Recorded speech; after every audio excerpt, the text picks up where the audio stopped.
मेरा नाम कैलाश मंत्री है। मैं लाइफ कोच हूँ और मेंटल हेल्थ का कंसल्टेंट हूँ। पिछले 25 सालों से हम लोग 50 से ज़्यादा बीमारी पर रिसर्च कर रहे हैं, जिसे हम बगैर दवाई के ठीक करने में सक्सेसफुल हुए हैं। आज हम बात करेंगे एस्ट्रोलॉजी पे। पहले तो बात करते हैं, क्या एस्ट्रोलॉजी एक साइंस है कि या क्या ये बिलीफ है। साइंस का मतलब होता है, साइंटिफिक का मतलब होता है 1 + 1 = 2, और ये हमेशा ही 2 ही रहेगा। 100 साल 200 साल के बाद में 2 रहेगा।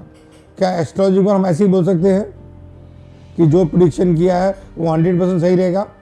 नहीं। आज मैं आपको मेरा एक्सपीरियंस शेयर करूंगा,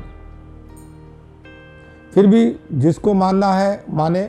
मैं तो खाली कोई लोग ज़्यादा बेवकूफ़ी करते हैं या गलत डिसीजन लेते हैं, उनको एक अलग पर्सपेक्टिव देना चाहता हूँ, एक अलग नज़रिया देना चाहता हूँ। एस्ट्रोलॉजी एक बिलीफ है। अब हम देखते हैं क्या तरीके के लोग हैं जो इसमें ज़्यादा बिलीव करते हैं।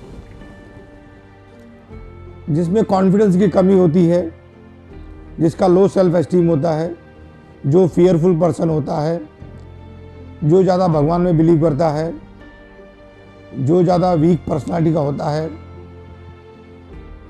जो ज़्यादा दूसरों की बातों में जल्दी से आ जाता है। यानी ऐसे लोग भी हैं जिनको लगते हैं दूसरे लोग सच बोलते हैं, और जिसको अपने आप पे भरोसा नहीं होता है, अपने विवेक पे, अपने एक्सपीरियंस पे जिसको भरोसा नहीं होता है। अंधश्रद्धा वाले लोग, अनएडुकेटेड लोग, ये सब लोगों का एस्ट्रोलॉजी में बिलीव ज़्यादा रहता है। अभी सवाल ये नहीं है कि एस्ट्रोलॉजी से फ़ायदा होता है कि नहीं होता है, दोनों बातें हैं। अगर एस्ट्रोलॉजी को पावर ऑफ डिक्लेरेशन या लॉ ऑफ अट्रैक्शन या पावर ऑफ बिलीफ इससे कंपेयर करें, या पॉजिटिव थिंकिंग से कंपेयर करें, तो एस्ट्रोलॉजी का फ़ायदा है कि किसी ने बोला है कि तुम्हारा आज खराब है मगर तुम्हारा फ्यूचर बहुत अच्छा है, और ऐसी बात अगर आप मान लेते हो, खुश हो जाते हो, तो बहुत अच्छी बात है। मगर यहाँ तक लोगों की बिलीफ रुकती नहीं है। लोग शादी तक करने के लिए, बिजनेस करने के लिए, घर देखने के लिए, इनके बच्चा पैदा करने के समय के लिए भी लोग एस्ट्रोलॉजी में बिलीव करने लगे हैं। बेसिकली लोगों को फ्यूचर की एंग्जाइटी है, क्योंकि फ्यूचर अनसर्टन है, और ये एंग्जाइटी के कारण लोगों को कोई ना कोई सहारा चाहिए कि कोई अच्छा बोल दे हमारे बारे में। और एस्ट्रोलॉजी एक बहुत ही अच्छा बिजनेस है।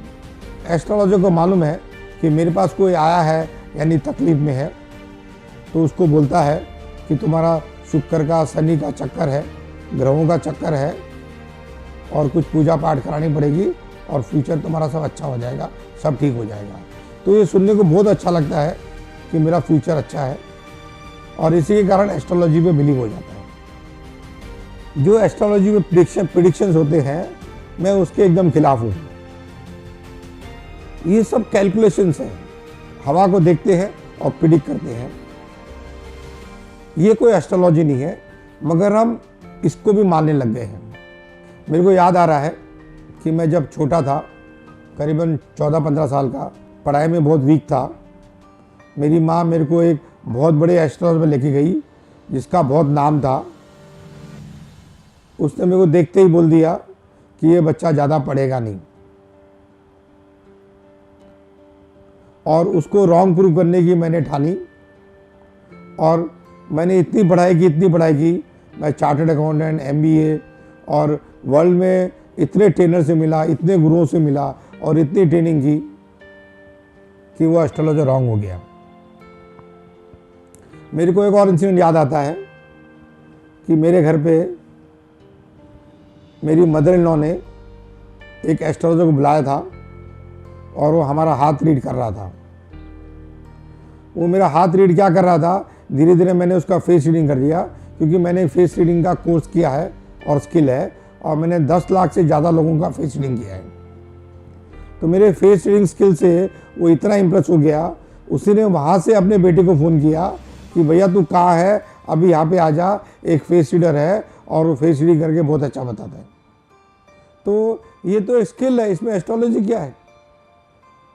मैं यंग टाइम में एक जिम में जाता था, और वहाँ पे एक एस्ट्रोलॉजर आता था और उसको मालूम पड़ा मैं चार्टर्ड अकाउंटेंट हूँ।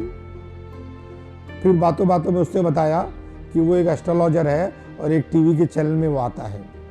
हमारी दोस्ती बढ़ी। 15-17 दिन के बाद में उसने पूछा मेरे को कि आपको इकोनॉमी का क्या लगता है, और मैं इकोनॉमी का काफ़ी स्टडी करता था। तो मैंने उसको बताया कि भाई मेरे को तो शेयर मार्केट का फ्यूचर ये लग रहा है, इकोनॉमिक फ्यूचर ये लगा है। उसको लॉजिकली बात जमी और मेरे सरप्राइज में उसने नेक्स्ट डे टीवी पे जाके वो सब बोला जो मेरा ओपिनियन था शेयर मार्केट के बारे में, इकोनॉमी के बारे में। और एस्ट्रोलॉजी के बैंड पे, एस्ट्रोलॉजी के ब्रांड पे लोग उसको बिलीव किए और लोग सुनते थे उसको। मेरे को एक और इंसिडेंट याद आता है कि मेरा दोस्त जो बिजनेस में बहुत डिस्टर्ब था, एक दिन शाम को मेरे को मिला और बोला कैलाश अब मेरा सब अच्छा हो जाएगा। मैं बोला कैसे? बोले एक अच्छा एस्ट्रोलॉजर मिल गया था, उसने बताया कि ग्रहों का चक्कर था इसलिए तुम्हारा खराब था, और एक उसने मेरे को अंगूठी दे दी। अब मैंने अंगूठी पहन ली है, अब मेरा सब अच्छा होगा। मैंने उससे कहा अगर ये पहनने से तेरा अच्छा होता है तो तेरा रियल में बहुत बड़ा बुरा हो रहा है। उसने बोला कैसे? मैंने बोला तेरे को अपने आप पे विश्वास उड़ गया है और वो अंगूठी पे विश्वास आ गया है। जिसको अपने आप पे विश्वास उड़ जावे वो क्या बड़ा गेम खेलेगा, वो क्या कुछ बड़ा काम करेगा। और ये सबसे बड़ी हार होगी तेरी अगर अंगूठी के कारण तू जीत गया तो। मेरा एक दोस्त है जो जोडियक रिंग बनाता है, तो सरप्राइजिंग बात है कि वो खुद जोडियक रिंग पहनता नहीं है और उसने इतना पैसा कमाया है जोडियक रिंग पहन के, अब तो वो अलग अलग साइन के हिसाब से जोडियक रिंग बनाता है और प्रैक्टिकली सब एक जैसी रिंग रहती है, थोड़ा सा शेप में उसमें फर्क रहता है। और उसकी रिंग क्या बिकती है, मैं उसके ऑफिस में गया हूँ, मैंने देखा है। तो astrology is very good business, और जो बिजनेस करता है उसके लिए बहुत सही है, मगर मेरे राय से पब्लिक को कोई एस्ट्रोलॉजी से फ़ायदा नहीं हुआ है। ये एक बिलीफ है और इसका पॉजिटिव इम्पैक्ट भी है कि आपको कोई अच्छा बोलता है तो आपको अच्छा लगता है, आप उसको मानने लगते हो और शायद आपका अच्छा हो भी जाता है। इसको हम मेडिकल साइंस में पैसिव इफेक्ट भी बोलते हैं। पैसिव इफेक्ट का मतलब होता है कि जो कैप्सूल है उसमें कोई दवाई नहीं है, मगर आपको बोला जाता है कि बहुत अच्छी दवाई है, आपको 24 घंटे फ़ायदा हो जाएगा, और आप खा के आपको फ़ायदा भी हो जाता है। अगर आपकी लाइफ में कठिनाई है, फेलियर्स है, रिजेक्शंस है, आपके हिसाब से आपकी लाइफ नहीं चल रही है, आप कोई भी सीनियर लाइफ कोच से मिलो, वो आपको बताएगा कि आपसे क्या गलती हो रही है कि आपके लाइफ में आप जो चाह रहे हो वैसा नहीं होएगा। बट वो आपको सुनने को नहीं अच्छा लगेगा क्योंकि वो आपकी गलती बताएगा, और हम सब इगोइस्टिक लोग हैं, हम हमारी गलती को तो सबसे लास्ट में एक्सेप्ट करते हैं। जब पूरा गेम खत्म हो जाता है तब रियलाइज करते हैं कि हमसे गलती हुई थी। और एस्ट्रोलॉजी को बचाना बहुत ईजी है क्योंकि आपकी गलती कोई बताता ही नहीं है। वो बोलता है ग्रहों का चक्कर है, आपका कोई चक्कर नहीं है, आपको सुनने को बहुत अच्छा लगता है इसलिए आप उधर जाते हो। एक मेरे को और इंसिडेंट याद आता है कि 1996 में मेरा बड़ा नुकसान हुआ था, और मेरी वाइफ बड़ी धार्मिक है और एस्ट्रोलॉजी में मानने वाली है। वो सीधे कोई एस्ट्रोलॉजर पर गई, मेरे बगैर बताए 25,000 बैंक से विड्रॉ किया। एस्ट्रोलॉजर ने किसको रिंग बना के दिया कि आपके हस्बैंड को पहना दो, आपके हस्बैंड को सब अच्छा हो जाएगा। जिस दिन रिंग आई और उसी दिन मैंने पहनी, फोर्सफुली मेरे को पहनाई गई, और मेरे को मेरी बीवी को खुश करना था तो मैंने पहन ली। और उसी दिन मेरा मोबाइल चोरी हुआ और मेरे पर्स में से 25,000 चोरी हो गए। और मेरे को अच्छा मौका था मेरी बीवी को समझाने का कि ये सब सही नहीं है। तो मैंने उसको बोला अरे आज ही रिंग पहनी और आज ही मोबाइल चोरी हो गए और 25,000 चोरी हो गई। और उस समय 25,000 और मोबाइल मेरे लिए हमारे लिए बहुत बड़ी बात थी। तो फिर वो एस्ट्रोलॉजर पर गई कि भाई आज ही आपने रिंग दिया, आज ही पहना, ये देखो ये क्या हुआ। तो एस्ट्रोलॉजर ने उसने बड़ी स्किलफुली बोला कि क्या है कि मैं आपको भूल गया था, एक आपको चांदी की रिंग और पहननी चाहिए थी नेगेटिव असर को कमती करने के लिए, और आप ये और लेके जाओ, इसकी कीमत खाली 4,000 है और उसको पहना दो। मेरी वाइफ समझदार निकली, उसने वो रिंग ले ली। फिर 15 दिन बाद में फिर मेरे को मजाक सूझा।